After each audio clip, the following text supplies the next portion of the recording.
Have you ever paused in the middle of a quiet night, staring at the ceiling, wondering what happens after we die?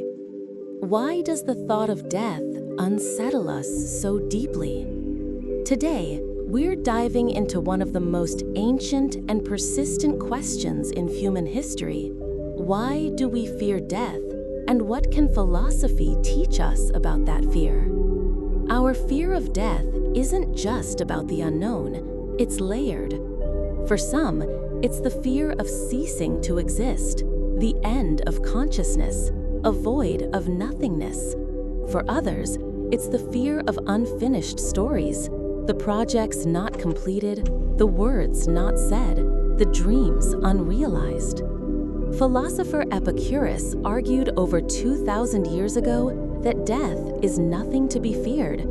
He said, "When we exist, death is not, and when death exists, we are not." In other words, you will never experience death itself, so why fear something you'll never truly encounter? But it's not that simple, is it? Even if death itself is painless, the thought of it can haunt us, like a shadow that follows us from childhood bedtime stories to adult existential crises. Narrator, part of our fear lies in the ego, the self we've spent a lifetime building. We get attached to identities, to names, to roles.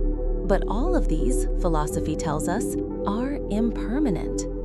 Buddhist philosophy takes a radically different approach. Instead of clinging to the self, it teaches detachment from it. It reminds us that life is a flow, not a possession. In this view, fearing death is like fearing a wave returning to the ocean, because that's what we are, waves in a vast sea of existence. Letting go of the ego doesn't mean losing ourselves.